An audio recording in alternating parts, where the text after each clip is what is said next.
Hello again, class. Today's going to be the second part in our series of lessons about the George Washington presidency, which is just a smaller series of lessons about the early republic in general. So we'll continue this lesson and at least one more on Washington's presidency, and then in later lessons on the early republic, we'll talk about the presidencies of Adams, Jefferson, Madison, Monroe. The first few presidents. Today, let's go back to George Washington. And we left off in our first lesson talking about how George Washington created a cabinet, which presidents still use today. George Washington's cabinet was made up of Thomas Jefferson, Alexander Hamilton, Henry Knox, and then Edmund Randolph served as the Attorney General. So, what type of issues and problems did Washington and his cabinet face?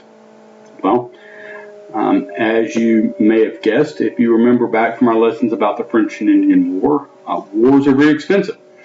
And Washington and his cabinet's coming to office just a few years after the Revolutionary War. So the USA owed a lot of money that they'd borrowed during the war. As another reminder of previous lessons, the federal government, or the national government, under the Articles of Confederation, did not have the power to tax.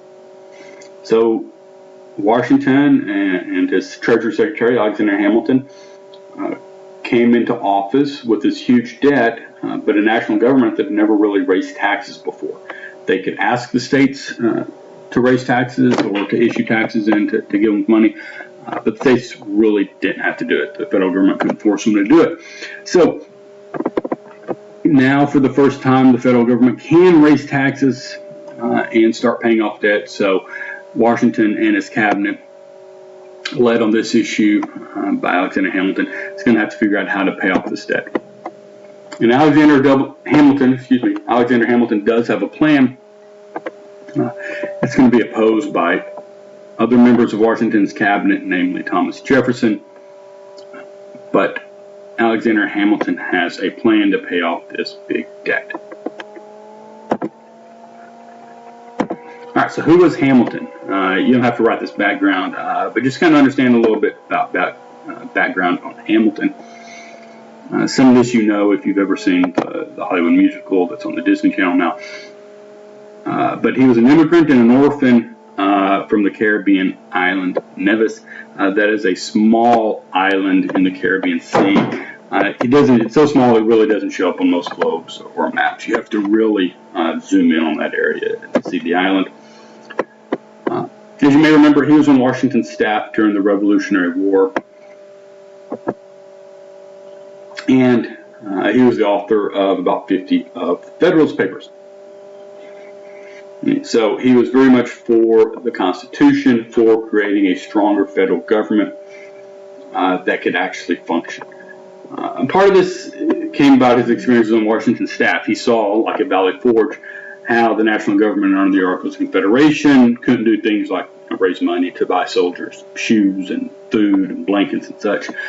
So Hamilton, like a lot of the other people who were high up on the staff during the Revolutionary War, saw the problems that came about when you didn't have a good, strong, functioning government.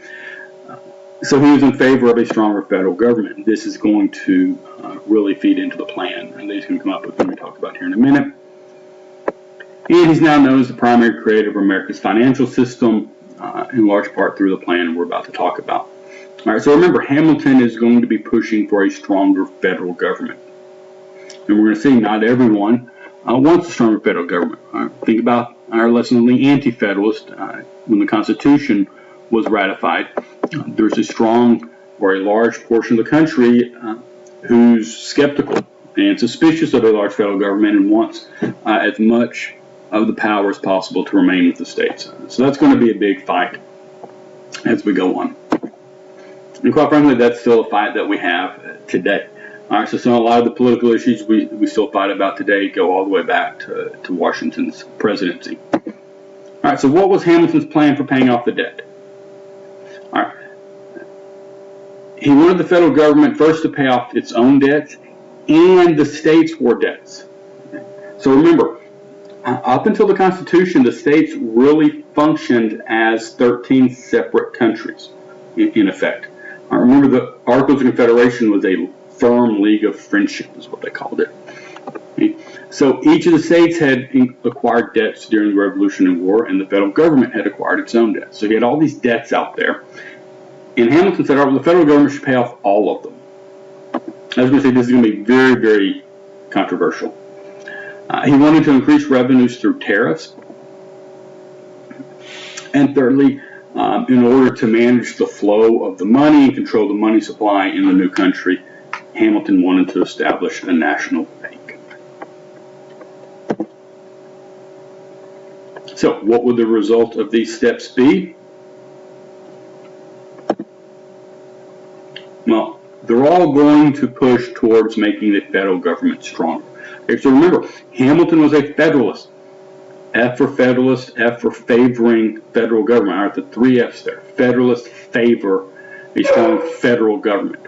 Okay, and Hamilton was a leading Federalist. So, his goal was always to bring more power to the federal government, and so he was going to do it through this three-step plan that we talked about. All right, so first, paying off the war debt. This is also known why the capital is outside of Virginia and called Washington, D.C. That city did not exist when George Washington was president. They named it for him after he became president. But why did we move the capital that had been in New York, then moved to Philadelphia? Why did we move it to basically Virginia? Well, it goes back into a compromise over Hamilton's plan.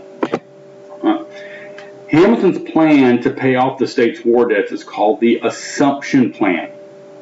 Okay? That's because the federal government was going to assume the state's debt. They were going to take the state's debts for themselves.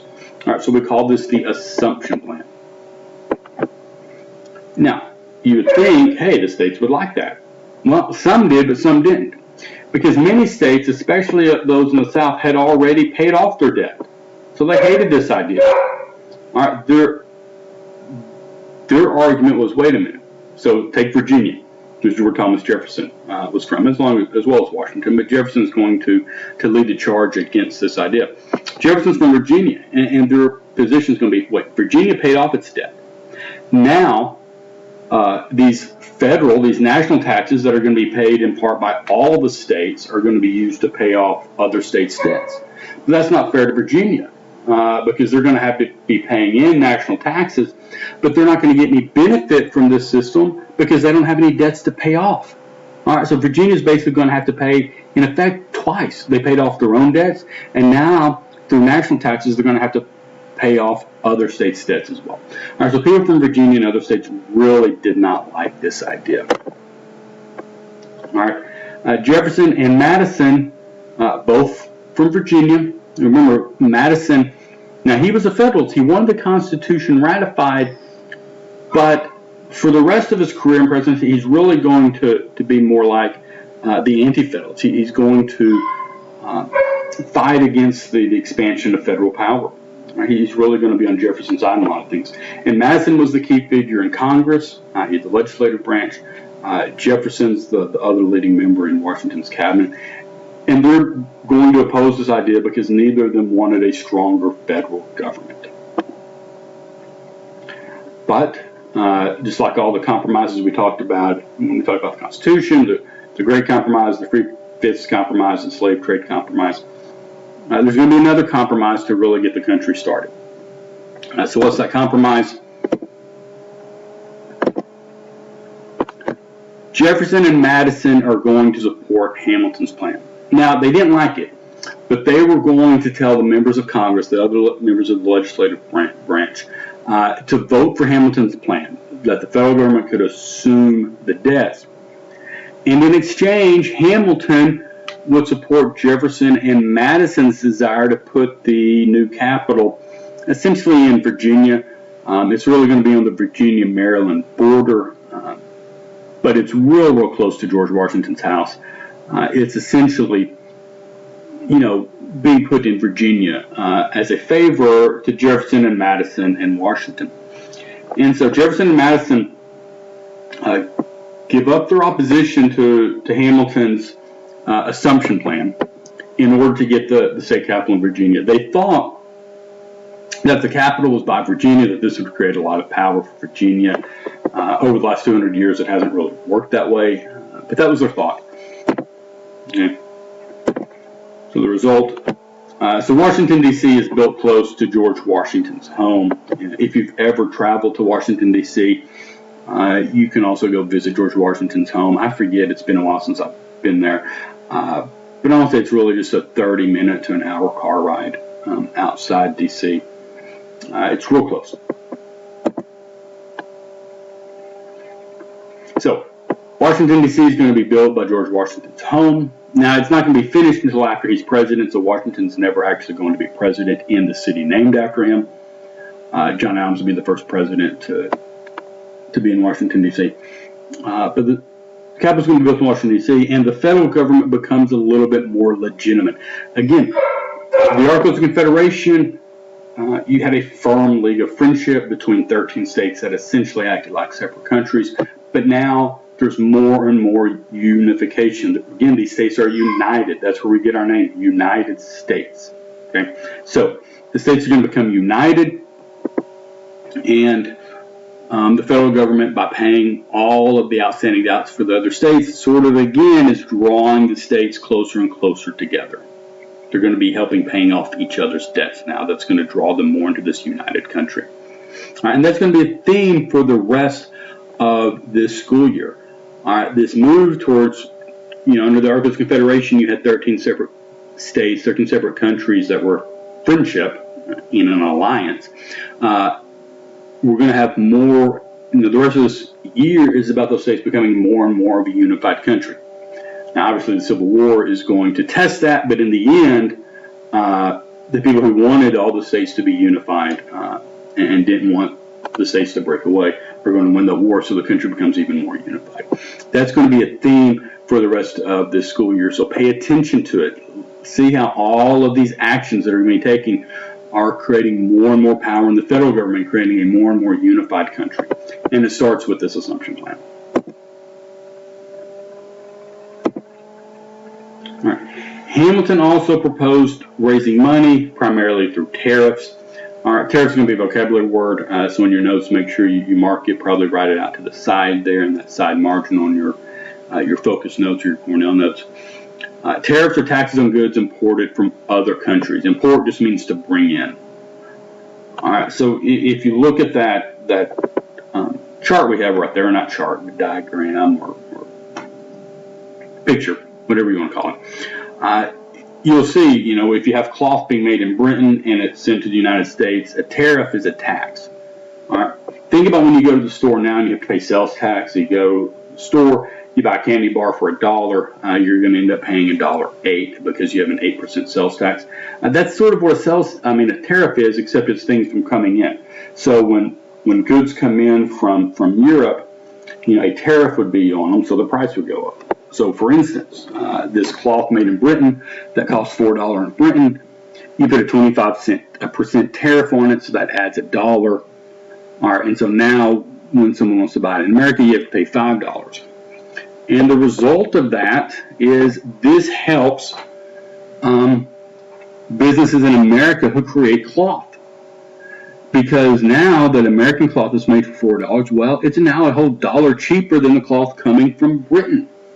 Okay? Because there are tariffs being placed on the things being made in Britain, but there are no taxes being placed on the things made in America. So this helps American manufacturers.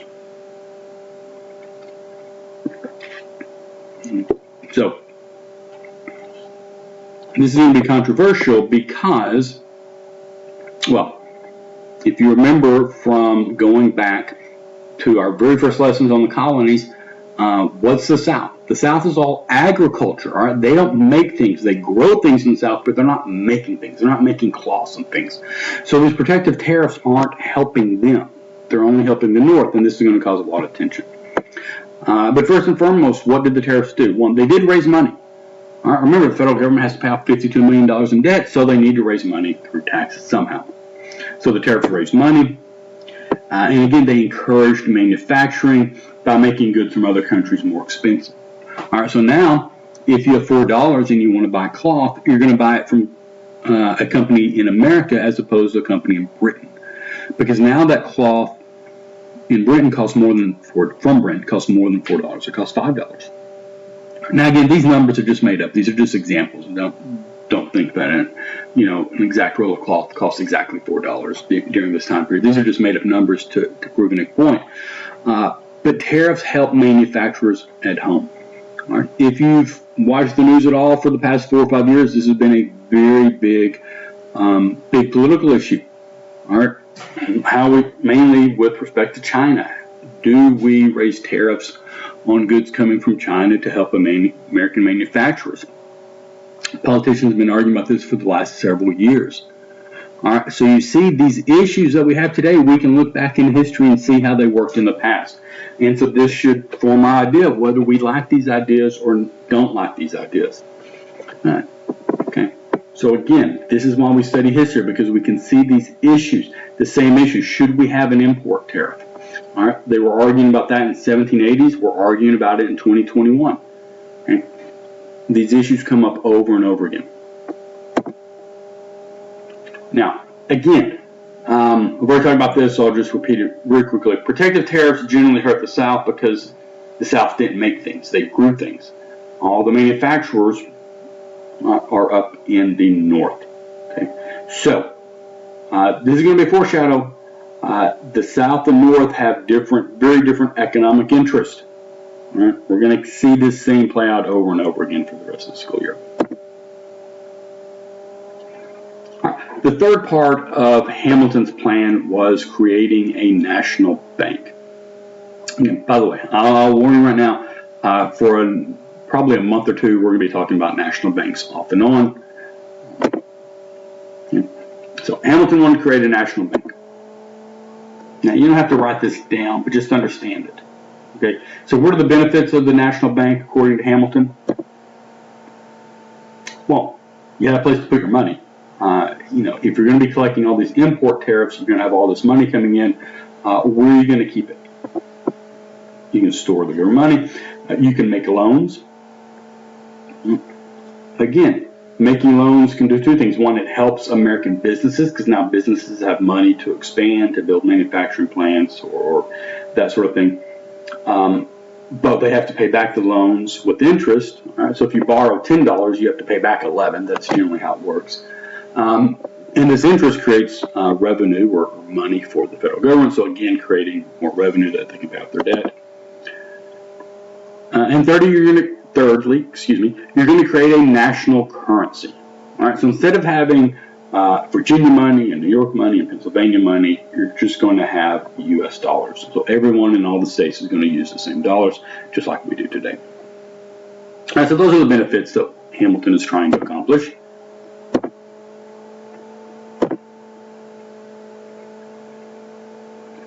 Again, many Southerners, such as Jefferson and Madison, didn't really trust or like banks. All right, the South made things, they grew things. It was very tangible. All right, you go in the spring, you plant your seeds, and poof, voila, in the summer or fall, you have a crop.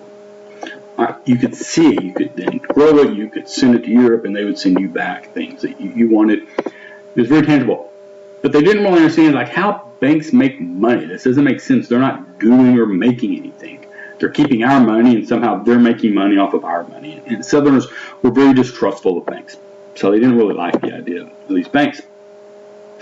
And so they argued that the bank was unconstitutional. If you go back and remember our lessons on the Constitution and all the powers given to the federal government, such as to raise an army, to levy taxes, etc., etc. If you'll remember, none of those listed powers said create a bank. So Jefferson and Madison said, well, the Constitution doesn't say you can create a bank, so therefore it must be unconstitutional. The government can only do those things that are listed in the Constitution. Remember the 10th Amendment. Remember one of those 7 principles of the Constitution is limited government. Okay? So Jefferson and Madison said, no, creating a bank is unconstitutional, we can't do it. But Hamilton said, yes, we can. Remember, back over here, when we listed the powers of Congress, it said Congress can do anything that is, quote, necessary and proper to carry out its powers. So this necessary and proper clause, also called the elastic clause, is going to be very controversial, because through this argument, Hamilton and those who support his idea are going to say, look, the federal government can, in fact, do things even if they're not specifically listed in the Constitution, as long as they're necessary and proper to carry out its other powers. Okay, for instance, Congress is given the power to raise taxes and to spend money. And Hamilton says, well, if you're going to have taxes coming in and you're going to spend money, you need a bank to control that money.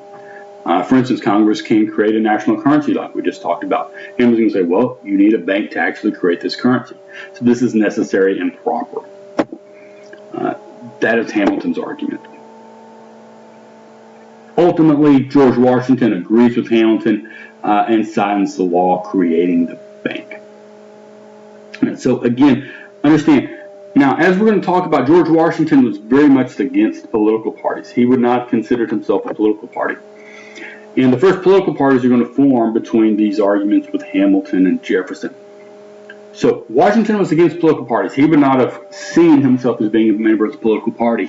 But over and over again during his presidency, he sides with Hamilton or he agrees with Hamilton on a lot of things. All right, so Washington's trying to stay above these arguments between Hamilton and Jefferson. But ultimately, he has to make a decision on each of these issues, and often he does side with Hamilton, as he did with the National Bank.